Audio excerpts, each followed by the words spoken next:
نبی کریم صلی اللہ علیہ وسلم نے فرمایا، اللہ تعالیٰ نے کوئی بیماری ایسی نہیں بنائی جس کا علاج پیدا نہ کیا ہو۔ کچھ چیزوں میں یقینی شفا ہے، جن میں نمبر 1 شہد ہے، ہنی۔ ابو سعید رضی اللہ عنہ سے روایت ہے کہ ایک آدمی نبی صلی اللہ علیہ وسلم کی خدمت میں حاضر ہوئے اور عرض کیا کہ میرا بھائی پیٹ کی تکلیف میں مبتلا ہے۔ آپ نے فرمایا اسے شہد پلاؤ۔ پھر دوسری مرتبہ وہی صحابی حاضر ہوئے، آپ نے اسے اس مرتبہ بھی شہد پلانے کے لیے کہا۔ وہ تیسری بار آیا اور عرض کیا کہ میں نے عمل کیا ہے لیکن شفا نہیں ہوئی۔ آپ نے فرمایا اللہ تعالیٰ سچا ہے اور تمہارے بھائی کا پیٹ جھوٹا ہے، اسے پھر شہد پلاؤ۔ چنانچہ انہوں نے پھر شہد پلایا تو اسے تندرستی ہو گئی۔ کیونکہ قرآن مجید میں آتا ہے کہ شہد کے بارے میں کوئی شفا فیہ شفاء للناس، کلونجی میں شفا ہے۔ نبی صلی اللہ علیہ وسلم نے فرمایا سیاہ دانوں میں ہر بیماری سے شفا ہے سوائے موت کے۔ اجوا کھجور، رسول اللہ صلی اللہ علیہ وسلم نے فرمایا اجوا جنت کے پھلوں میں سے اور اس میں زہر سے شفا ہے۔ یعنی اگر آپ سمجھتے کہ آپ کے جسم میں آپ کا بلڈ پوائزنس ہو گیا ہے یا ویسے آپ کے اندر بہت ٹاکسنز ہو گئے ہیں تو اس صورت میں بھی آپ اس سے فائدہ اٹھا سکتے ہیں۔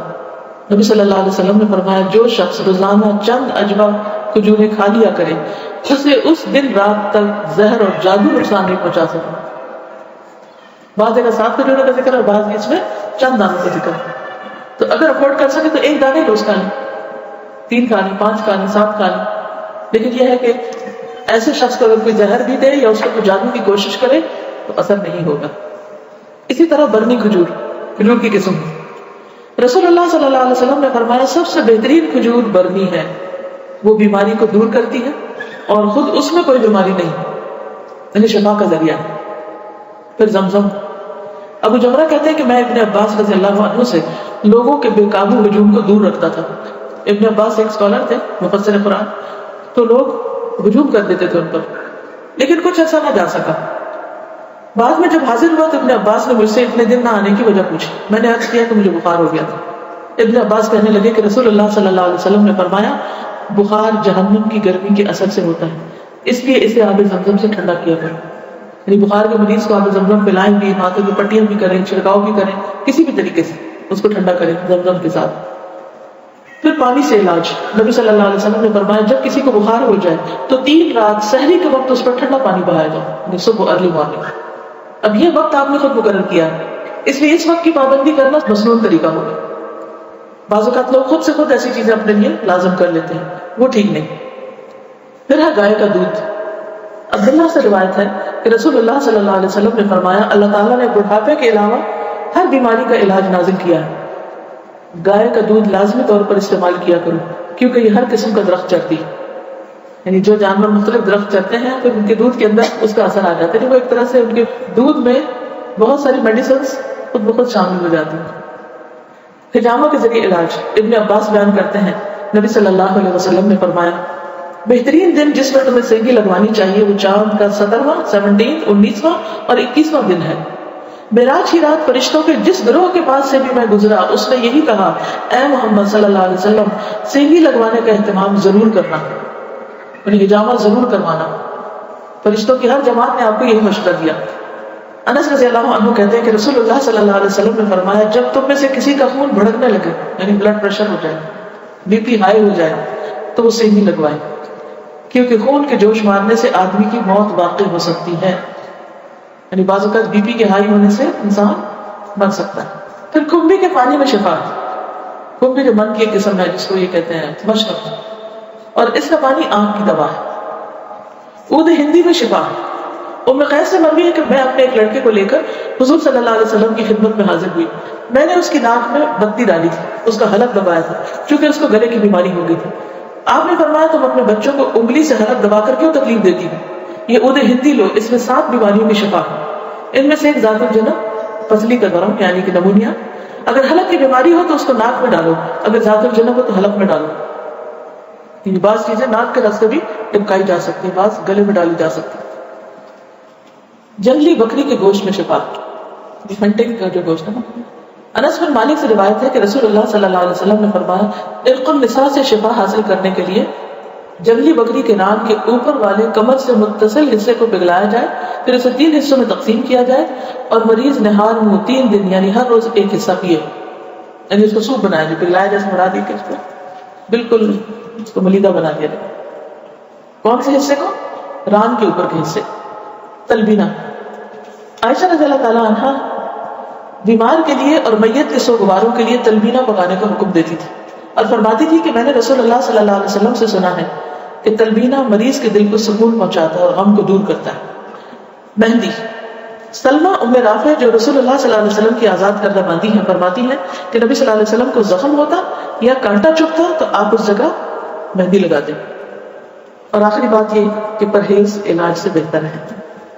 ام المنذر بنت قیس انصاریہ کہتی ہیں کہ رسول اللہ صلی اللہ علیہ وسلم میرے پاس آئے. آپ کے ساتھ علی رضی اللہ عنہ بھی تھے جو ابھی ابھی بیماری سے صحت یاب ہوئے تھے.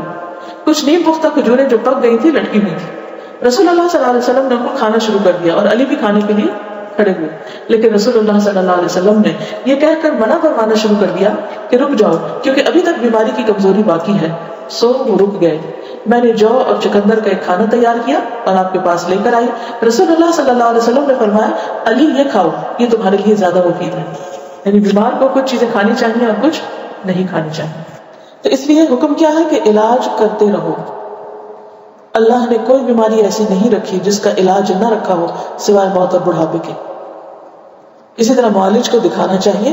جابر بن عبداللہ سے روایت ہے کہ رسول اللہ صلی اللہ علیہ وسلم ایک بیمار کی تیمارداری کے لیے تشریف لے گئے اور فرمایا تم لوگ اس کے لیے کوئی طبیب کیوں نہیں بلاتے؟ انہوں نے کہا اللہ کے رسول صلی اللہ علیہ وسلم آپ بھی ہم کو یہ حکم دیں گے، یعنی آپ بھی کہتے ہیں کہ ہم طبیب کو بلائیں.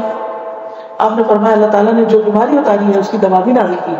تو طبیب یا معالج کو دکھانے کا حکم کیوں ہے؟ اس لیے کہ وہ صاحب علم ہے، صاحب تجربہ ہے، اس کے پاس ایکسپیرینس ہے. تو جب انسان کو کسی بھی چیز کے بارے میں علم نہ ہو تو حکم کیا ہے قرآن کا؟ فَاسْأَلُوا أَهْلَ الذِّكْرِ إِن كُنتُمْ لَا تَعْلَمُونَ. جاننے والوں سے پوچھو اگر تم نہیں جانتے، چاہے کوئی دنیاوی مسئلہ ہو یا کوئی دینی مسئلہ. پہلا کیا ہے؟ توکل، اللہ پہ بھروسہ کہ شفا مجھے دے گا تو وہی دے گا. اور جو بھی کچھ کرے اس میں یہ نہ سمجھے کہ اس چیز کے اندر کوئی چیز ہے وہ اللہ نے ڈالی اس وقت. دوسری چیز ہے دعا کرنا، دعاؤں سے علاج.